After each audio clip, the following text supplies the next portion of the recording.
First of all, welcome everybody. And this is the podcast of the mission. We are very happy to have all of you today. And before we start, I'm going to introduce to you all the panelists present here. I will start with our co-founders, and let me start with Dr. Charlene Wafo, who is on the panel today. She's the co-founder of The Mission. She was born in Yaoundé, Cameroon. She's a pharmacist, and she owns a master's degree in biological science from the University of Massachusetts Lowell and a doctorate degree from the Massachusetts College of Pharmacy and Health Science. She's still working on her craft, and I know she recently earned an executive certificate in artificial intelligence in healthcare at the famous MIT, Massachusetts Institute of Technology. So I'm sure she has a lot to say about many other topics, but today she will be here as she will co-host, she will be our co-founder. She will say a few words later on. But let me proceed to present also our other co-founder, Dr. Jocelyn Tiencher. And she's also a clinical pharmacist, graduated from the University of Texas at Austin College of Pharmacy. She did a residency training in managed care and ambulatory care, and she currently works as a clinical pharmacist at Cigna. And I think it's a very famous enterprise. Everybody knows it here. So, and we are very happy to have her also on the panel today. And now I'm going to present last but not least, certainly not least, our main speaker of today. She's a counseling psychologist. And I have a lot. I read the description. It was very impressive what she's doing. I've heard that she's working. I've read that she has clinical experience working with torture and trauma survivors who are forced migrant and other marginalized and disenfranchised groups. And she conducts psychological assessment with a passion for providing psychometric support to less advantaged groups in order to facilitate their access into organizations and systems that enhance the quality of life. So as you can see, she's doing a lot of work with less privileged people. She's working a lot to improve health equity in her country. So her name, I was saving that for the end, is Amina Mwaikambo. I hope my pronunciation is correct. She's currently pursuing a PhD degree at the University of Witwatersrand in South Africa. So I know there's nobody to applaud on the panel, but I want to give a quick applause to our panelist, Amina Mwaikambo. And before I give her the word, I proceed with my question. I will give the word to Dr. Charlene Wafo to give us some words of welcoming words and introduction words before we can start. Sure. Well, thank you so much, Dr. Elma Njimafo. You didn't introduce yourself. I'll introduce you before I do the welcome. Well, this is our Dr. Alma is our chief clinical director of the mission. So, and he has a long list of accomplishments, but I think the most recent one, can you just give us the last two recent ones? His recipient, he specializes in health equity of many hats that you wear. Dr. Jimafo, do you want to share with us the latest projects you worked on? Not in the mission, but just health equity wise. Yes, I am. First of all, currently I'm working as also a medical director of a community health center in Cameroon, in Douala. And we are doing a lot of community health improvement work in the rural areas in Cameroon. Our aim is to try to improve the social determinant of health in less advantaged community in order to improve their life expectancy overall. I recently applied to, yes, I think that's what you mentioned, to the Health Equity Fellowship, Atlantic Fellowship for Health Equity. Unfortunately, I was not selected, but I think it was a good encouragement for the next phase, the next application, maybe next year. Amen to that. Without further ado, on behalf of the mission, I just wanted to welcome you, Amina, and thank you so much for sharing your time and expertise with us. We are so excited and thrilled to hear from you. As mental health, as we know it, it is an important topic, that affects all of us. And really, it's all about balance. It's all about balancing all the juggles that one can deal with. So it was important for us as the mission, as an innovative and newcomer in addressing health inequities, to really address also how do you call it, medical conditions of some mental health, because it's really not talked about, especially in our communities. The mission focuses on underserved communities in Cameroon, but really we do also have more of a global online community as well, which we also want to through this program address and start this discussion on mental health and what it is really, and share tips and share awareness, right, about what it is to be balanced, or in equilibrium, so that we can live better lives, right? So thank you again for that, and I will leave you guys to it. Thank you so much. Okay, thank you, Dr. Charlene, for those welcoming words. And without further ado, I will dive into the conversation. First of all, I want to say welcome, Madam Amina Mwai. Please, can you help me pronounce it, because I'm not sure I'm pronouncing it correct. It is correct. It's Mwai Kambo. Mwai Kambo. Yeah. Okay. Thank you very much. You are welcome, as Dr. Charnel said. And the team that we have chosen for this postcard is Mental Health at Work and Home, Finding and Maintaining Balance. So we have some questions that we want to go through.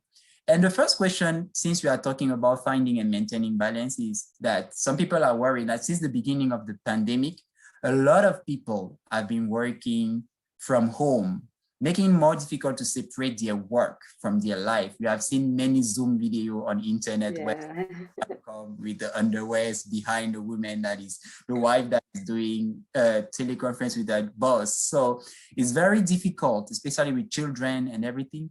So people are wondering, as a counseling psychologist, what tips can you give to people to maintain a great work and life balance? Since a lot of work has been shifted to the home, actually, what tips can you give people? Okay, so I mean, first and foremost, I think the term working from home, it sounded a little bit luxurious when we started off, right? Because you're just like, okay, fine, I'm going to take my work, I'm going to take my laptop, and I'm going to sit at home and I'm going to work. But then we didn't think about, you're going to work from home. If you have kids, you're going to teach from home. You're going to do everything from home, And I think one of the difficulties a lot of people have had is trying to find that balance just in the home. So besides the work-life balance, there's like that home-life balance, and how work is in your house and you're having to make space, a workspace in your house. Then if you have kids, for example, you're having to divide your time because you're working and your kids are learning during working hours. So it's been really, really, really complex. I mean, then there's obviously all the other things that come in with being at home all the time, having access to things like network, having access to things like stable electricity, that kind of stuff, right? So now work comes with so many more stresses. It's not just getting to work, maybe worrying about your car, worrying about the train or the bus or whatever. It's actually being able to sustain your work in your home space. I think one of the things that people have struggled with quite a bit, and I'm just kind of outlining this because, there have been a lot of self-help books written and how-tos written about how to survive during COVID, but one of the important things is that people take their situation as unique and try to figure it out, right? So finding ways to create some sort of a balance between your work and your life. You have to look at your context and figure out what are the issues that you are particularly having, right? So, I mean, I could say to you, create a workspace. You might not have that workspace, right? But if you do have a workspace, try to create something distinct so that there's a place that you're going to that looks like work, right? So, for example, if you're working from your bed, that means that the stress of work is in your bedroom, you know? So if you do have the ability to remove yourself from some of the spaces that you're supposed to be able to rest or relax, try your best to do that. I mean, we know that in practicality, not everybody gets a huge house where you can get that specific space, you know? But if it is a corner that you can try to use or something like that, do try to do that. So setting up a workspace, trying to create some sort of structure, right? So working from home has gone and made our 8-hour day like every hour day, right? Because you're at work, you now live at work, right? So people are not necessarily saying I'm starting at 8 and I'm ending at 5, right? You're not necessarily doing your 8 hours. So try to start your day at a specific time. Try to take your breaks as you should. Try to ensure that if you were committed to 8 hours of work before, that you're committing yourself to 8 hours of work now. Try not to go overboard and that kind of thing, because you're finding that you're then putting in a lot more and you're taking away from other areas in your life that you should be prioritizing as well. Also, arranging your activities is very important. Like I was saying, that you're working and you're trying to be a parent, maybe you're trying to be a spouse, trying to be a child, whatever it is that you're trying to do, try to work out your activities according to the time that you have as well as you can, so that you know that you're covering as many of the areas of your life that you possibly could. You're not just trying to work then figure out everything else as like a by the way, you know, you need to get as many of the other things done as you could.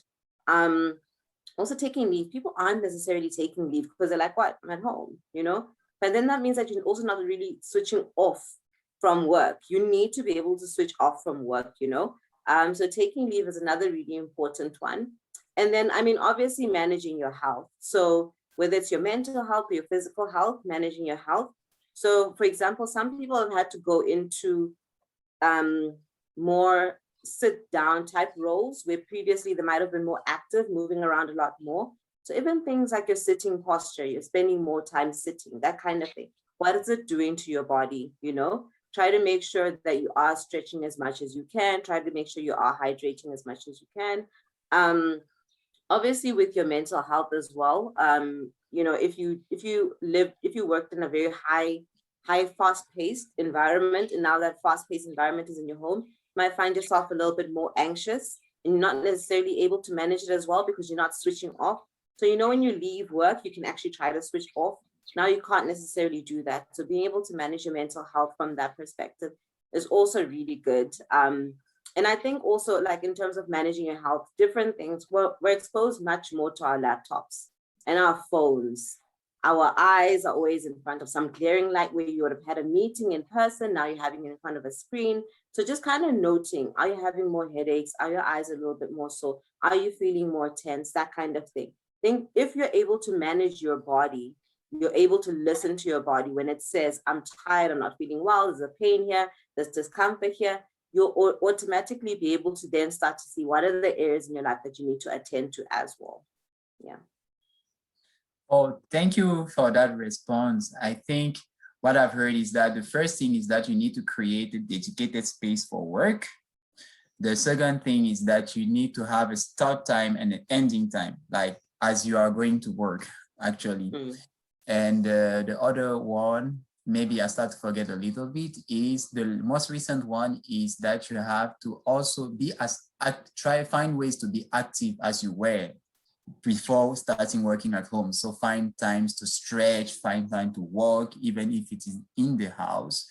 And also try not to pay attention to yourself. Be aware of your body and the signs that your body is sending you. Maybe you will develop what I think I've heard a lot of term Zoom fatigue, where people were kind of tired interacting with people behind the screen, and people were avoiding Zoom meetings. So maybe what you're suggesting is that you have to be aware of those symptoms and try to react when your body is sending you those signals that, okay, now it's time to realize you don't need to be in front of a screen now. So being body aware of your body. Is my summary correct? Perfect. Okay, great. Thank you very much. I think those were very practical and helpful tips. Now, I think, let me move to the other question, and it's a question I'm very interested in since I know that you work with trauma survivor. And this question goes a little bit in that direction. The next question is, how can someone heal from the trauma due to a loss, death, breakup, loss of a job? We know that with the pandemic, many people, and this is an understatement, many people have lost their job because of the pandemic, and many people are trying to deal with it. Breakup, death of somebody is more difficult because we are isolated. So people are wondering if you have some tips in this difficult time to help people who are facing those difficulties in order to deal with that. Okay. So I think the first most important thing is you need to know that you're experiencing a trauma, right? So if you come from a history of loss, of sadness, of any sort of difficulties, you might have difficulty realizing that you're experiencing a trauma, you know? So have you ever met, you know, those people who are like, life is just hard, you know? That sounds like a person who's experienced quite a lot of trauma, right? So knowing that something that's happened to you is causing a trauma, that is a first step to realize that, you know what, there's something that's not okay here. There's some sort of a disequilibrium in my system. And I think that is the first step, because then from there, you can then say, this is what has caused me to respond like this. This is what has caused my body to respond like this, my emotions to respond like this, and my mind to respond like this, right? And then when you know that, then you can start to process it. So I think one of the questions that people often ask is like, how do I get over this, you know? And with trauma, you can't get over it. You have to go through it, you know? The reason why your system responds in such a hectic, you know, harsh way is because the thing that has happened to you is exactly that. So whatever has happened is it's affecting you so much because it means so much, right? So for example, there are people who have lost jobs, right? And maybe they've started to develop depressive symptoms. They're becoming a little bit more anxious. Whatever it is, noticing that this is what's happening with me right now, and it's because of the loss of the job. The loss of the job has threatened my safety, it's threatened my well-being, it's threatened so many different things. When you're able to unpack that, then you're able to then start to find a sense of security wherever you can. The truth of the matter is, I mean, if you've lost a person, somebody has passed on, right? That is a very traumatic experience. And, you know, and I think the pandemic has shown us how fleeting life is, you know? You can be here one moment and you can be gone the next. But one of the things as a society, I don't think we've really expanded on is like bereavement counseling. How do you feel after you've lost someone? I mean, we all know we mourn and everything, but what does it really mean to you that this person is no longer here, you know? And normally, because then our lives can kind of, you know, if you're at work, they'll give you some time off and everything. Then at some point they expect you to be back, right? And life is like that. It doesn't stop because we've lost someone, you know? So at some point you kind of say to yourself, okay, you need to adult again and you just need to keep going, right? And because of that, then you don't go through the trauma. You don't process all the feelings. You don't explore what it means to you, what this loss has meant to you, you know? So in order to be able to work through a trauma, you need to be able to go into the different spaces. And it's a hard thing, you know? I always say, if you do have access to a professional, somebody who has specialized in trauma, counselor, psychologist, whoever it is, please do access those resources, because there's so many things that we don't know about ourselves if we haven't unpacked them. So if I lose somebody today and I've lost somebody 5 years ago and I lost somebody maybe 10 years ago, the loss today is not going to be independent of the other losses. It's like, you know, that feeling, you've had that feeling before. So immediately when this happens, your system is going to go into, you know, into a space of shock and say to you, this is really bad and we've been here before. Depending on how you process the trauma the last time, if you did work through the emotions, then your system will say, you know what, this is going to be really hard. We've done it before though. If you haven't, then your system is going to be like, I felt something like this before and we didn't know what to do and we didn't fix it and we don't know what we're going to do. And that sometimes that makes it even more difficult to be able to work through the trauma, you know? So yes, trauma is really complex, but if you go into your emotions, if you're able to kind of reflect and say, okay, I'm feeling really sad because I've lost my job. I don't know how I'm going to pay my bills. I don't know how I'm going to feed my family. I don't know how I'm going to contribute. You're being realistic with yourself. Then you're not only looking at a job, for example, to be able to help you, you're able to then say, what are my fears about not being able to contribute? What are my fears about not being employed? You know, you're able to ask yourself those crucial questions that help you then, you know, sometimes say, I mean, here's an example, right? Let's say if I come from a very well-off family, a hardworking family, right? And I lost my job, my family is able to support me. Because I know that I need to have a job, I'm going to go into a panic, and it might mean so much to me that I've lost my job, maybe because my job is associated with my identity, right? I'm now going into shock because of losing a job. And in my mind, I'm thinking it's because now how I'm going to pay my bills, how am I going to look after myself? Whereas that's not the problem. Because I could go to my family could support me, you know? If I know that it's because that losing this job means that, who am I? You know, I was able to contribute to society this way. You know, this is what has given me a sense of purpose.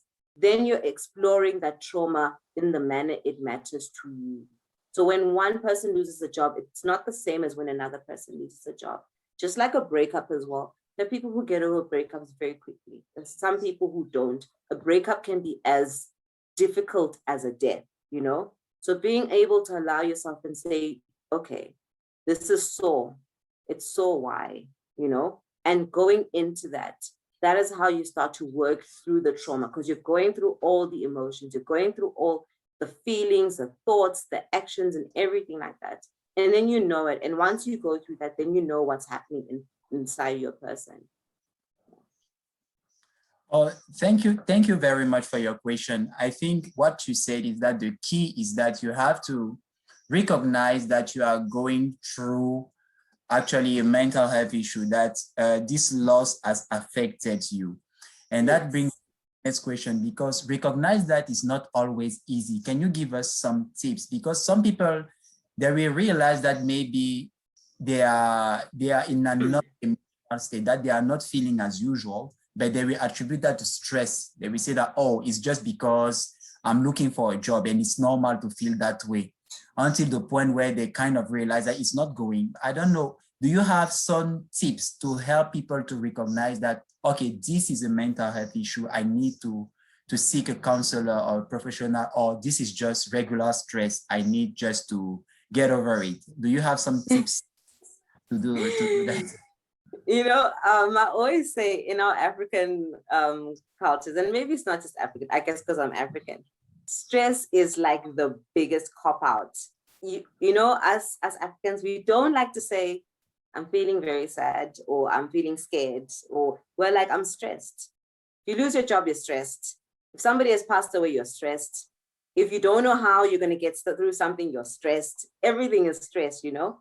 And honestly, mental health is like an umbrella. You know, it's about your psychological and your emotional well-being. And it refers to like your state of existence and how you feel and how you can contribute to your society, right? So stress is a huge part of that, right? Because I mean, we live in a world full of stresses, isn't it? But the magnitude to which a certain stressor can impact you determines whether it becomes a mental health difficulty, right? So I mean, obviously there's positive stress and there's negative stress, right? But I always say that the term stress is the biggest cop-out, also because mental health is so stigmatized. We don't like to say that I'm feeling anxious or I'm afraid. We'll be like, I'm stressed, right? So if, for example, a parent loses a job and they have to look after their kids, they'll tell you, I'm so stressed, I need to get a job, right? But what you're actually saying is, I don't have a job, that means I don't have money. If I don't have money, how are my kids going to eat? I'm scared that my kids are going to starve. I'm scared that I'm not going to be able to pay for my kids to go to school. I'm scared because of this. This makes me sad because the role that I'm supposed to have in the home, I can no longer hold. This makes me anxious because I'm uncertain of the future, right? All of that is hidden underneath the term stress, right? So I always say that, you know, if you are kind feeling the headaches, the back pains, the loss of sleep, feeling pessimistic, and you're like, I'm stressed, chances are it's a little bit more than stress. If it impacts your ability to function, to rest, to find a sense of peace, it might be a little bit more than stress, you know. If ever you have the opportunity to speak to somebody who's a safe space, somebody who you know has your best interest at heart, let them know that this is what's happening. So typically people will wait until it's like they've faced the problem, it's there, it's in their face, they can't run away from it, they've tried to cope. Maybe they've tried different ways of coping, some negative, maybe they're drinking now, they're taking drugs, maybe they're engaging in destructive behavior, right? And by then now we're looking at another problem. Whereas before it was a stressor that was difficult for you to manage and you just thought, let me just try and see, let me just try to figure it out. And then now it's escalated. So if ever you're having a difficulty, try to find a safe space, a healthy space, and say, you know what, I'm going through this right now. Or even reading up. Mental health information is everywhere now. Reading up about stuff, people who have experienced the same thing as you, you know, how is it impacting them? Then how is it impacting you? Your body will also almost always tell you something is wrong. Your eating might change, your sleeping might change, your posture might change, your ability to socialize might change, your ability to concentrate at work or at school might change. So your body's already saying to you that, there's something that's wrong here. And if that happens, you do need to reach out, you know. But more than anything, I really want to reiterate that, you know, mental health really shouldn't be stigmatized as such. Next time, if you're thinking this is stressful, try to think, what is stressful?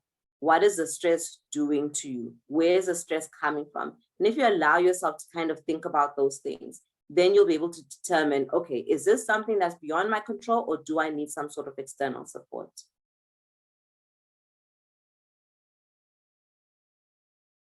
Okay, thank you. Very, very, very helpful, very interesting. So we always need, if I understand correctly, to, whenever there is something, find a safe space where we can openly talk about it and just discuss before it gets too difficult to handle. I mean, that is great. And I also like the point that you mentioned, and it's true. And I don't know the experience you have in your country, but yes, even here in Cameroon where I stay, mental health is kind of a taboo.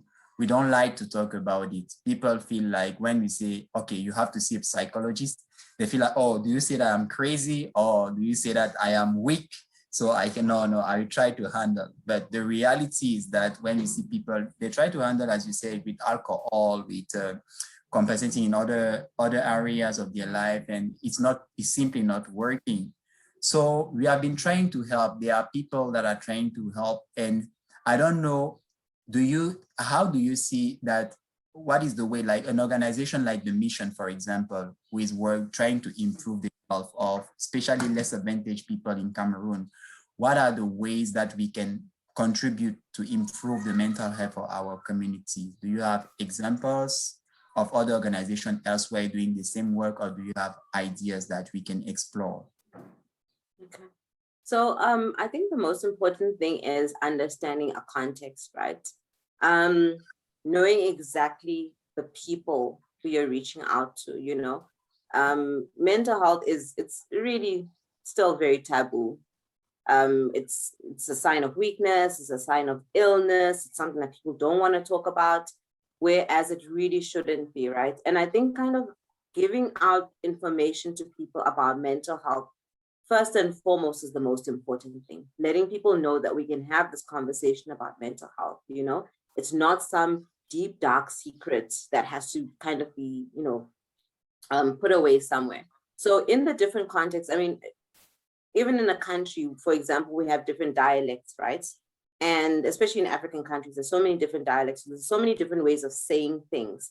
And so, I mean, this has always been one of my favorite stories. I was listening to one gentleman, he's from Kenya, he was talking about storytelling. And he was talking about different animals and how they learned about character and personality and that kind of thing from like the elders. So they'll tell you about the hyena and they'll tell you about the elephant because they have specific character traits, right? And when he was telling the story, I thought about how there's easy ways for us to articulate that there's something that's happening here, right? So in our cultures, we have different ways of telling stories, of understanding personality, understanding things like sadness, disappointment, anger, frustration, that kind of thing. And I think when we go into the different spaces, you look at what is the norm here? How do people tell their stories? How do they make sense of their sadness, anxiety, fear, trauma? How do they make sense of it, you know? And when you can meet them there, then you can speak to them. I think the mistake that a lot of times we make is we want to say mental health and we want to give you all of that fancy psychological jargon that is like, you know, people are like, that sounds like crazy, no thanks, you know. And just kind of meeting people, speaking their language, you know, to introduce something slowly. Because I think another thing, you want to rapidly introduce mental health as a conversation. You need to be able to do it slowly and to do it gently so that people start to understand even things like what you were saying, that if you do go and see a psychologist, it's not a sign of weakness, it's actually a sign of strength. It's a sign of you saying there's something that's wrong and I'm not sure what it is and I need help and I deserve the help and I'm going to get the help. And if it means I have to take somebody else and kind of bring them inside my person, I'm going to do that because I think I'm valuable enough, you know? So that's a strength. Whereas a lot of times it's like, you're going there. That means there's something wrong with you, you know? Fundamentally, there's something wrong with all of us. And kind of bringing out that understanding that everyone struggles in some way or another helps people to then say, oh, okay, it's not just a me problem, it's an us problem. And I think once people are able to then hear that and feel like this is a conversation that's inclusive, it doesn't make you an outlier, it doesn't make you broken, then it's easier to receive, you know? So spreading mental health awareness, I think from that perspective, is quite good. Using the language that people use, using the mediums that people use. Sometimes going in, for example, in communities, through community leaders, through churches, those are the spaces that people congregate and they listen. And when they listen and they understand. So if you bring something new, it might be difficult because the person has to then start to adjust to change. Whereas if you bring something into a space that they know, it's not as abrasive. People are a little bit more open, you know? So those are typically the easier ways. But I think more than anything, I mean, even in my experience, so let me just give an example. For example, I work with very underprivileged populations, and I've had to work from home since last year sometime, right? So that means that we're here working through gadgets. And if we're looking at underprivileged populations, they don't have those gadgets, they don't have the data, they might not even have the electricity to charge the phone. Do they have the smartphone? Like, what are you gonna do, you know? What we did is we went and we listened to people. We're like, what do you have? What do you need? And what can we give you, you know? So if a person says, look, I have a phone, it's not a smartphone, but if you can give me airtime, I can call you when I need to talk. Okay. You're saying to this person that, you know, the pandemic has hit, but the process we are working through is still important and your feelings matter. And that helps, you know? So for example, some cases a person might have a smartphone, but they obviously don't have data. So being able to provide data sometimes, knowing that sometimes in order for a person to be able to continue with the counseling session, they might not have privacy at home. So how do you do that? And let them tell you that, okay, fine, I don't have privacy at home, but I work in a shop and sometimes I have about 30 minutes. So if you can meet me in that 30 minutes and phone me, then I can talk, you know? But can you see how complex it is, you know? And being able to bring mental health into spaces means being able to hear what the people actually need and what will actually work for them. Oh, there is a lot of information and my brain is still trying to process all of them. But I'm very thankful because all those information are very practical. It's not a big vocabulary that we need to dive. So I think that I will listen to this podcast again. But you mentioned something that I found very interesting is like bring the conversation about mental health in the space where they are. And like you mentioned, even churches, you mentioned place where people usually gather, because there they will be more open to listen to the conversation.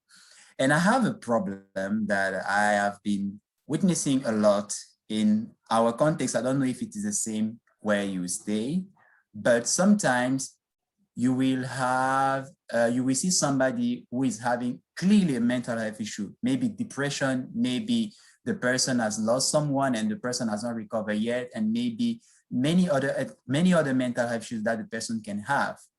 And let me say it's a context maybe of church, that's a context I know, and you will see the person have a mental health issue, but in the mind of the person is a spiritual problem, like it's caused maybe by demons or something like that. So the person is turning to the pastor to find a solution. But as a physician, you are here witnessing the scene and you say, oh, this is clearly a problem of depression. So the conversation is little bit difficult because you are in a church, right? And you are in a space and you want to talk about mental health, and he's telling you that, no, my problem is spiritual. I have demons and the pastor need to pray for me. So how can you have this conversation and try to convince the person that yes, prayer is good, but actually it will be more helpful if you can see a professional psychologist? How can we do that? So I don't know a place where this isn't a problem. Okay. That's It's a big one. It's a big one. You know, So I think I want to jump in a little bit. I think when you mentioned meet people where they are, and I think that's what you were referring to. And you made the example of church, for example. I think what you meant by that was meet people where they are, and usually faith is usually not a place, but a state of mind where people feel sometimes very open and real, and not vulnerable, but open and real. So open and ready in that space of mind to have those kind of conversations, because we're talking about, mental health, we're talking about oneself. And I think that's when you use the example of church, I think that's what you meant by,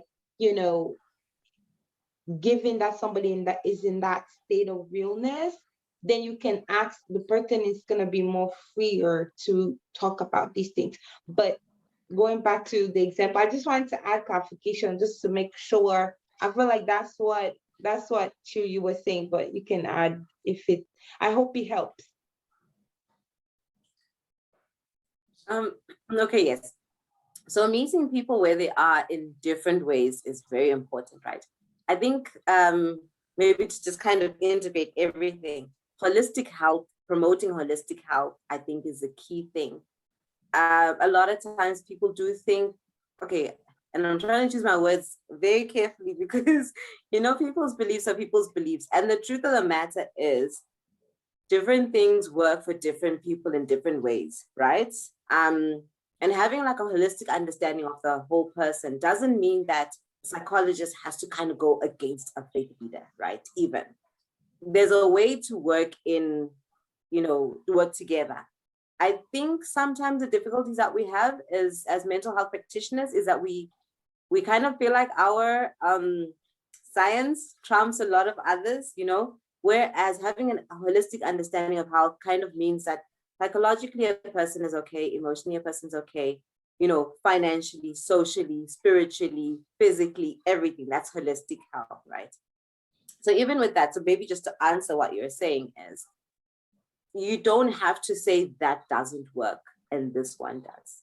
You can say this one works and this one works, So encouraging a person to say, you're not okay, maybe you can see a person is kind of going through a depressive episode, right?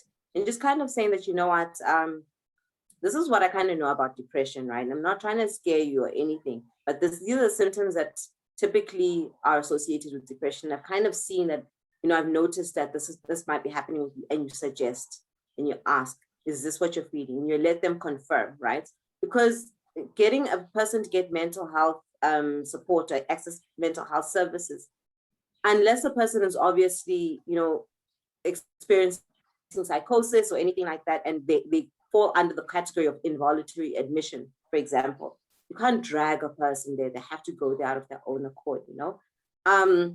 So even then, if you notice that, you know, this person might help them to access a psychologist, then there's gentle ways of introducing it. Not necessarily saying, hey, I've seen you praying and they've been casting out demons and you've been sowing seeds and you've been fasting and it's not working, without going and attacking what the person has tried. You just say, look, I've seen you doing all of these things and it shows that you're very invested in feeling healthier. Let's also try this. And you come with your information. You can't just be like, oh, let's try this and then you leave it. Allow a person to feel secure in something new. When you convince me of something, I'll try it and I'll be open to it. And already there, my healing has started because one, I've got hope that there might be something different, you know. But if you're just like, you know, the DSM-5 says that these are the symptoms of, and this is you, and I think you have clinical depression. What's going to happen to the person? The health is probably going to start to deteriorate. Because on top of already feeling low, lack of energy and all of that, now they're like, and then there's this thing, you know? So the different types of organizations, for example, can come together to support one another for holistic health of whatever community that they're working. Okay, I understand. So maybe it's the approach that is not correct, but not necessarily the means. So yes, you're right, because I think if the person is so invested in that solution is because faith means something to the person, and you cannot just say to the person, oh, this is not valid. Actually, this is what it is. It will never work. But you have to say, No. oh, maybe you can try this other thing. And it's not, how can I say, it does not invalidate the process you are currently following, but it's just like to what you are currently doing. Okay, great. I'll try that next time, definitely. So, and we have finally one of our last question of this part, at least.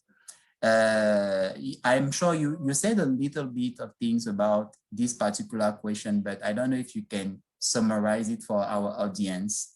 Maybe because the question is, what tips can you give to help someone to restore one's mental inner peace?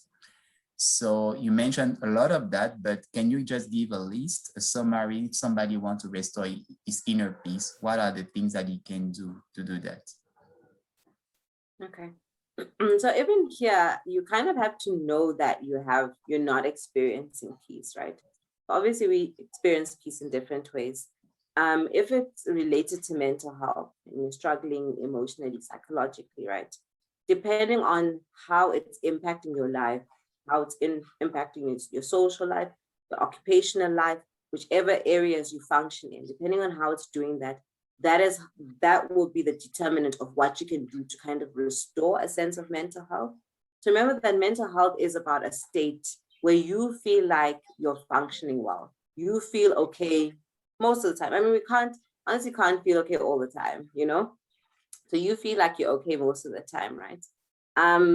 If it is what we'd call like a minor mental health difficulty, there's ways of managing it. I mean, I'd obviously advocate for therapy. I'm like, everybody in their life at some point should experience a season of therapy. And I mean, therapy can be individual therapy, can be group sessions, it can be family therapy, can be couples therapy, whatever it is, right?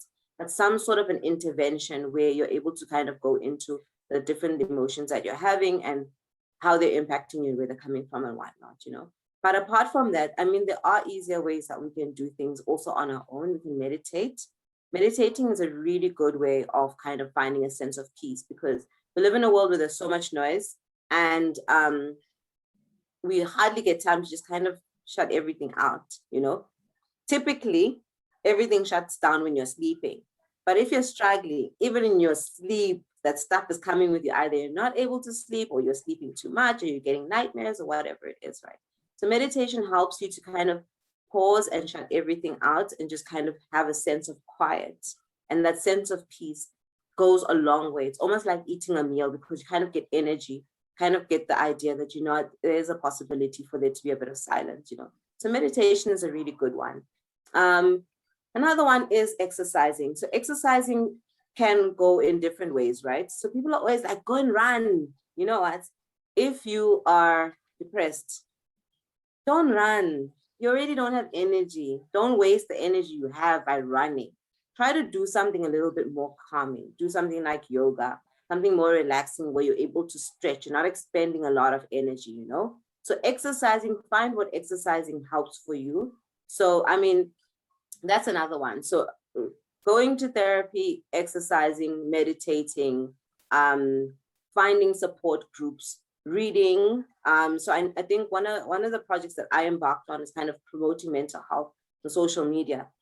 I got such a positive feedback because, you know, what I was putting out there was not so psychologically heavy that people couldn't relate with it. And people would be like, okay, I didn't know that this was happening, but this is happening. You know, when you have that awareness that something's not okay, then you can start to find solutions if need be, whatever the solution that is. So getting information also helps you find a sense of peace because it doesn't make you feel like you're alone, doesn't make you feel like you are some random person who just can't seem to get it right. It gives you a sense of control, right? And peace does have to do with that. It's about finding a sense of, okay, this is where I am, and I think I know how I'm going to move forward. When we don't have peace, when we have conflict, is when we don't know what's happening. We don't know how you're going to get through it, you know? I mean, there's a lot of other things. You could read, you could garden, you could dance, you could socialize, you could whatever, right? I think one of the things that I've had a problem with kind of giving out these tips is that then people want to try these things. And for example, for me, I'm not a sociable person, don't like socializing. I don't, you know? So if somebody says, then go and socialize, I'm like, that's already giving me so much anxiety, you know? And that's supposed to be the thing that you said was going to give me peace. So now I'm sitting and saying, okay, then there's something wrong with me because the thing that's supposed to give me peace is not giving me peace, it's giving me anxiety. So can you see that it's different strokes for different folks? Be true to yourself, think about the things that you actually do enjoy. What are your strengths? What does give you a sense of accomplishment, a sense of control? And those are the things that you can focus on so that psychologically or emotionally, you're promoting well-being, you're promoting wellness. Oh, thank you very much for those tips. That, as always, very practical. So those are things that I can put in practice like right now, and it's very, very, very interesting. Looking at you at the beginning, I knew that we have something in common, but I was not sure of what was it. But now that you say that socialize give you anxiety, I can relate. And I'm like, oh, okay, that's the thing that we have in common. But anyway, thank you. I see that we are already running out of time, but it was a very rich conversation, very practical. And I'm sure that every person that will listen to this postcard will be blessed by all the practical information that are contained into it. So right now, I want to thank you and give you an applause for you once more. Thank you very much for everything. And thanks for having me. Yeah, thank you very much. It was a great pleasure having you. And before we can close, I will give the floor to Dr. Jocelyn so that she will say some words before we can go to another phase of our encounter today. Yes, first, thank you, Arma, for hosting this. You did a wonderful job. And thank you so much, Amina. It's been such a pleasure listening to you. And I really think a lot of people are going to benefit from what you shared, whether it's as an individual or as an organization. So really, thank you on behalf of the mission. And we're definitely praying and hoping for future collaborations with you. So thank you. So I'll give it back to you. Thanks so much for having me. You're welcome. Okay, everyone. Now we are at the end of our podcast. We thank everybody who will join to listen, and we hope that all this information are going to be helpful for you and that you are going to apply them in your everyday life. So I don't know, is Madam Amina Mwaikambu available on social media? Is there a place where people can find you on LinkedIn, on Instagram, on Facebook? I don't know. Yes, I am available on LinkedIn. It's Amina Mwaikambu. On Instagram, it's at ask.the.psychologist. On Facebook, it's Amina Moikambo Psychologist, and on, what is the last one? Twitter, it's La Moikambo. Okay, great. I think everybody catch that, and we are going to certainly mention that in the caption after that.